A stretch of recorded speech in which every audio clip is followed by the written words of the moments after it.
बख्शापुर में ख़बरवां से शेयर कंदासीं। बख्शापुर ऐं भरपासी में बरसाती पानी निकाल न थियण खिलाफ़ वापारियुनि ऐं शहरियुनि पारां एहतजाजी मुज़ाहिरो कयो वियो।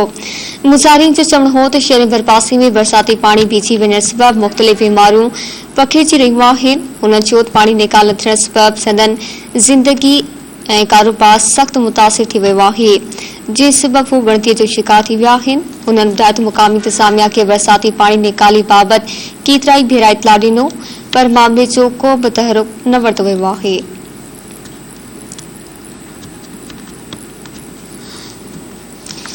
हुननि मुक़ामी इंतिज़ामिया बिनाला इख्तियारनि खां मुतालबो कयो त शहर भरपासी मां बरसाती पानी निकाल करे संदनि महफूज़ ज़िंदगी बहाल कई वञे।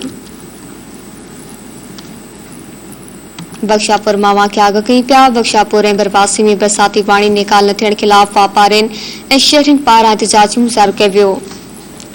मुज़ाहिरीन जो चवणु आहे त शहर भरपासी में बरसाती पानी बीठी वञण सबबि मुख़्तलिफ़ बीमारियूं पखिड़िजी रहियूं आहिनि।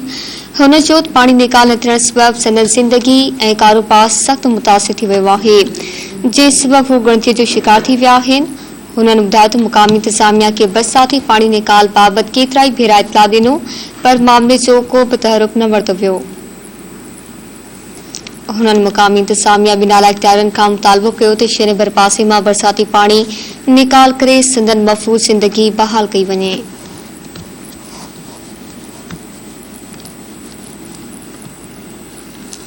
बख्शापुर ऐं भरपासी में बरसाती पानी निकाल न थियण खिलाफ़ वापारियुनि ऐं शहरियुनि पारां एहतजाजी मुज़ाहिरो कयो वियो आहे। मुज़ाहिरीन जो चवणु हो त शहर भरपासी में बरसाती पानी बीठी वञण सबबि मुख़्तलिफ़ बीमारियूं पखिड़िजी रहियूं आहिनि। हुन चयो त पानी निकाल न थियण सबबि संदनि ज़िंदगी ऐं कारोबार सख़्त मुतासिर थी वियो आहे, जंहिं सबबि हू ॻणतीअ जो शिकार थी विया आहिनि। तफ़सील मालूम कंदासीं। बख्शापुर मां मोहम्मद अली मड़ल खां। जी मोहम्मद अली आगाह कजो।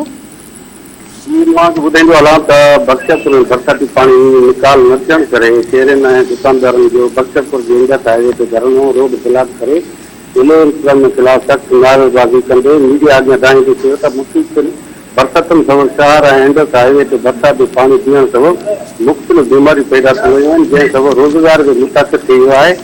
बार बार ज़िले इंतज़ामिया खे बख्शापुर टाउन अमले जी शिकायत करण बावजूद बख्शापुर टाउन अमले बरसाती पानी निकाल न कयो। उन मौके ते एहतजाज कंदासीं त जेतिरो ताईं बीठल पानी निकाल न कयो वेंदो एतिरी ताईं एहतजाज जारी रहंदो। जी महिरबानी मोहम्मद अली तफ़सील ॾियण जे लाइ।